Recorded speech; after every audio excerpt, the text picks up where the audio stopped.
Hi guys, and welcome back to my YouTube channel. If it's your first time joining us here, you're welcome. And if you're seeing my video for the second time or you're a returning subscriber, thank you very much for tuning in again. I really do appreciate your time. And on today's video is going to be a Q&A. I'm going to be answering all your business related questions. I put up that story question box on my Insta story, and I asked you guys to ask me anything business related, and y'all really had a lot to say. So anywho, today we're going to be diving in deep, answering your questions, clarifying a few terms here and there, and just talking about all things business. You know, when our 20s, we're making money, we need to get this bag popping. Okay, without further ado, let's get right into this video.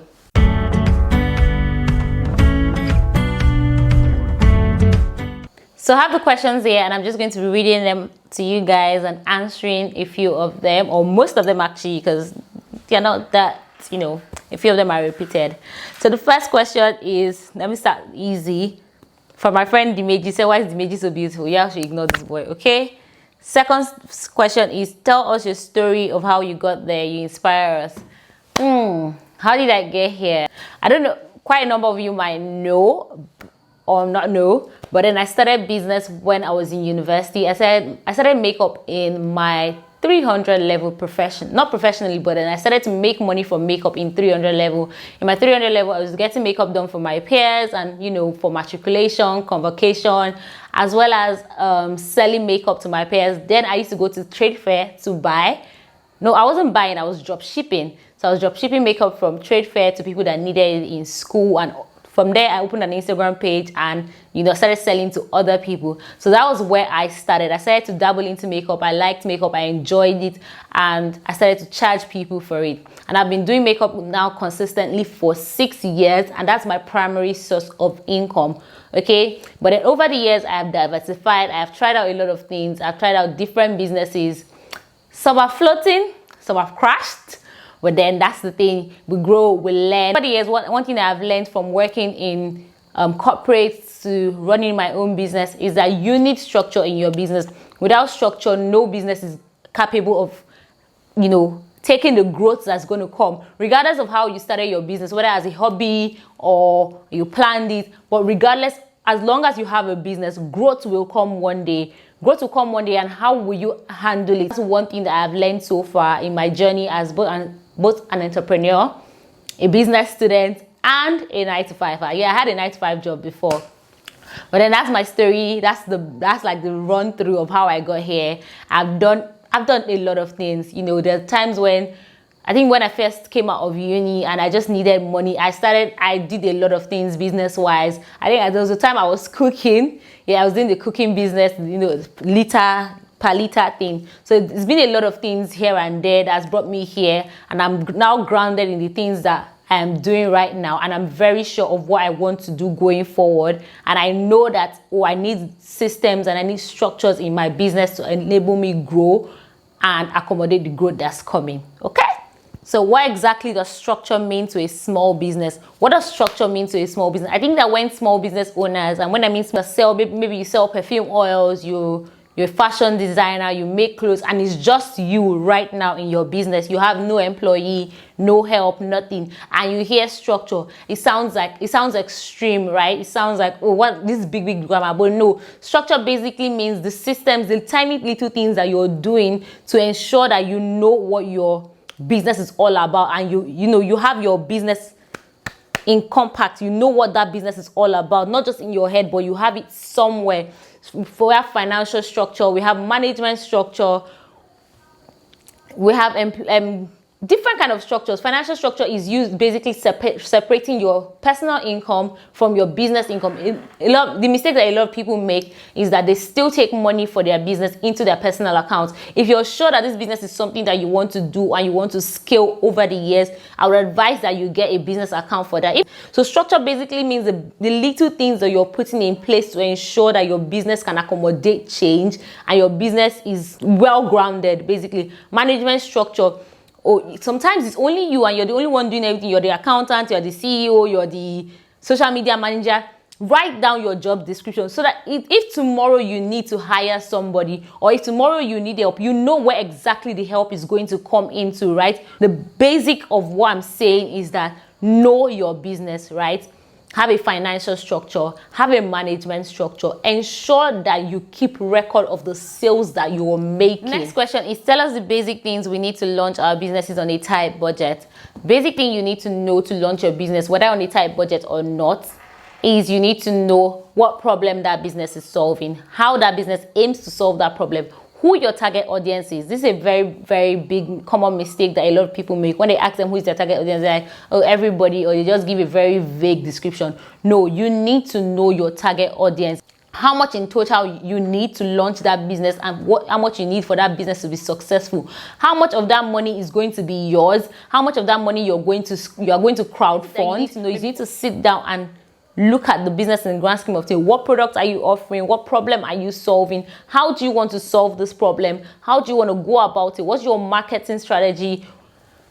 What's your solution? That's your product. How is your product a solution? Come look at your product as a solution to a problem, right? Then look at the finance. How much will you need? You can go as far as even having financial projections for your business for the next 3 months, next 6 months, next 1 year. What looks achievable for your business. The next question is, how can I price my services properly?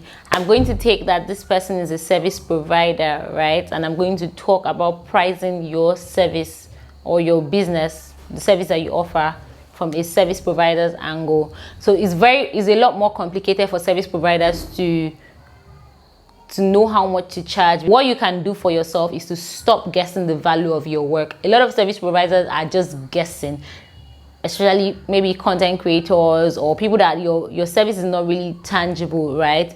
A lot of people just guess the amount they should charge, and I'm going to tell you to stop guessing the value for your work, and you need to sit down and calculate your overhead running rate. Overhead running rate is how much it costs you to run your business per month, how much it costs you to keep yourself in business every month, from your rent to your light bill to your equipment to the apps that you use, everything that everything. You need to sit down and write everything that is needed to keep yourself in business, like everything that is important and necessary to your business. Then you can divide it either by the average number of gigs that you get per month, or by the number of days in a month. You can go either way. Secondly, you need to know your knockout rate. What is your knockout rate? The knockout rate is the amount that you're not willing to go less than. You need to know how valuable your service is. How valuable is your service? What have you invested in yourself over time? The classes you've taken, the trainings, the learning, everything that you've done to get yourself to where you are right now in your business. Calculate all those costs, because the trainings are not going to pay for themselves. All the courses that you're paying for, they're not going to pay for themselves. If you're taking tailoring classes or baking classes, whatever your business is, everything that it has cost you to get to where you are today, calculate all of that as well. All of these things you're going to calculate is what is going to help you to price yourself correctly. And as a service provider, you can reach out to my friend Belema Ogulu. She can help you with a rate card that really serves your purpose and serves your business as where you are right now. But please stop guessing your rates, stop undercharging yourself. So the next question here is not really a question, she's kind of like asking for advice. She says, I keep losing money to my employee. I keep losing money because my employees keep leaving suddenly and I don't know what to do about it. I own a fashion business. So for this problem, I've kind of encountered this with a client that I'm working with, and what I keep saying is most people, especially freelancers in quotes, that go ahead to hire other people to work for them, do not have contracts that protect themselves and their business. You always have to have something, a contract that protects your business. When you go into or when you get a job in a standard organization, going to the company, they give you an employment contract, right? And something that states everything that you're supposed to do and their terms and conditions, and you sign it. The same thing applies to you as a freelancer that is hiring a staff. You need to have an employment contract. And not necessarily have to be as serious as what they give you in organizations, but you need to state your terms and conditions of the person, of how you want the person to work with you and what you want. State, for example, the person that asked this question, you're a fashion designer, you're hiring tailors. Tell your tailors, oh, as an employee and you're signing this contract, whenever you're leaving, you have to give me a 2 weeks notice or a 1 month notice. That is one. Second way to prevent yourself from losing money, especially if your employees are not stable, is to have an SO. Operating procedure is basically how things are done in your business. You document this thing either by writing or even easier by making a video of this thing. So by the time one employee leaves and you hire another person, the person has video evidence of what to do and how exactly to do it. Document your process. This will save you a lot of stress and a lot of money. And I'm so sorry that you've lost money because of your employees, but I hope that moving forward you get an employee contract and also develop an SOP. Okay? Now the last question is, how do I prepare myself for growth as a business? How prepare yourself for growth as a business? By ensuring that everything in your business is well structured. Let me give an example. I don't know if you guys know Swaz Artistry, but Swaz Artistry is one makeup artist that I absolutely respect because of the structure she has implemented into her makeup business. She has a booking channel online where you can book all her services, and that way it is very easy for her to keep track of how many studio services she has done in a month, how many home services she has done in a month, how many bridals. So that way she knows exactly where her income is coming from and where to focus on. So that help you prepare for growth as a business. And it all stems from having, I cannot emphasize this enough, having good structure, keeping records, knowing your business. A lot of people do not know their business. They just know how to buy or how to trade services. That is not enough. You need to know your business. You need to know your target audience.